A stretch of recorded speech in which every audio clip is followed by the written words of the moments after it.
Mbyllet 2014, nëse do t'i venit një notë këtij viti për basketbollin shqiptar, si ka qenë ai? Të bësh vlerësim me notë është pak e vështirë, po unë do thoja që basketbolli shqiptar pati një rritje. Pati një rritje për disa arsye. Para ishte për herë të parë morëm në një eveniment ballkanik me një klub sportiv siç ishte Vllaznia.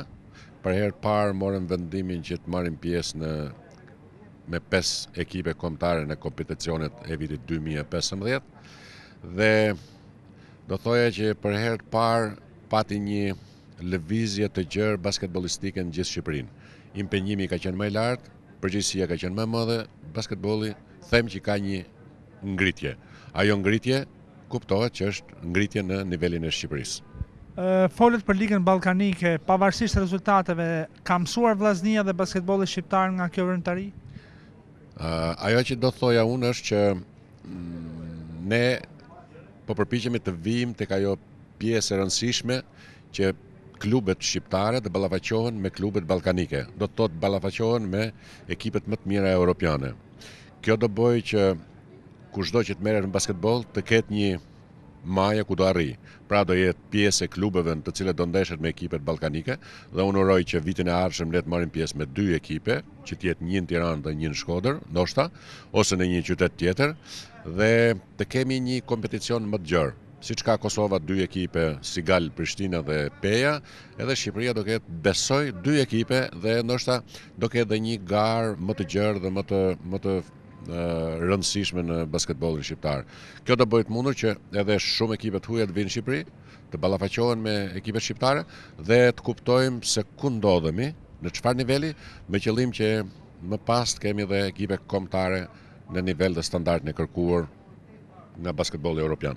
Ekipe kombëtare në nivelin dhe standardin e kërkuar nga basketbolli evropian, është kjo zanafilla e projektit tuaj të nën 16, nën 18 dhe nën 20 vjeçarëve të cilët kanë nisur këtë vit por do të vazhdojnë në 2015? Po, qëllimi, vendimi i kryesisë së federatës së basketbollit për të marrë pjesë me 5 ekipe kombëtare ishte një vendim i rëndësishëm, i guximshëm dhe natyrisht edhe një vendim i cili për herë të parë zgjodhi një metodë të re, zgjodhi një metodë dhe një mënyrë ballafaqimi të ekipit 16 vjeçarëve, 18 vjeçarëve apo 20 vjeçarëve me një grup drejtues, të cilët Federata e Basketbollit do jetë thjesht monitoruese. Ata janë të pavarur të përzgjedhin ekipet, të përzgjedhin lojtarët dhe të ndërtojnë gjithë strukturën duke filluar nga marketingu, ndeshja e deri tek pjesëmarrja.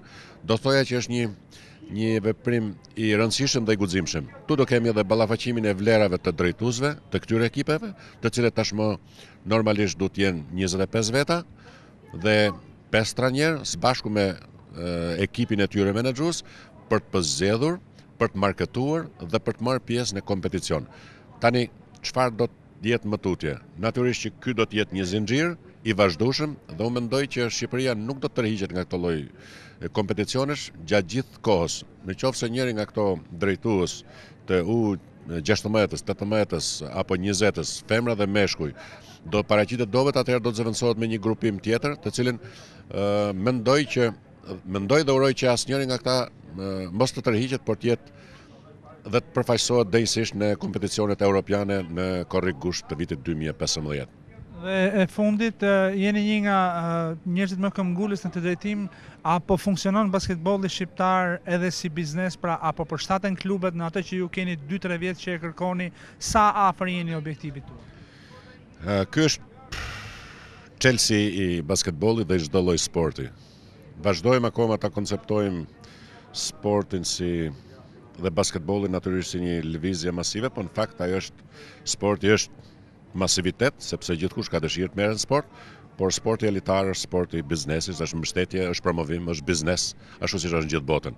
Nuk mund të mendosh që të ngrem një basketboll cilësor dhe një basketboll që të jetë kompetitiv në Europë, pa patur një mbështetje të fuqishme nga biznesi, pa patur një orientim të drejt për drejt biznesit, pa patur sponsor të mëdhej për basketbollin, pa patur kamera televizive për basketbollin dhe të gjitha së bashku do ndërtojnë basketbollin real, basketbollin kompetitiv, basketbollin biznes. Kjo është e ardhmja dhe drejt asaj duhet shkojmë. Federata e basketbollit tashmë është ndërtuar ligjërisht, është ndërtuar në bazë ligjit mbi sportet, dhe ndoshta mund të them që është vetëm federatë në Shqipëri që e ka përcaktuar qartë në bazë ligjit se kush është detyra e saj dhe si duhet të jetë organizuar. Uroj tashmë që edhe klubet dhe shoqatat të punojnë në këtë drejtim dhe të kemi kudo klube basketbolli ose basketball biznes ose mund të themi basketbolli i cili pasqyron jo vetëm nivelin e basketbollit, por edhe të bizneseve lokale apo kombëtare në të gjithë territorin e Shqipërisë. Ju faleminderit. Faleminderit.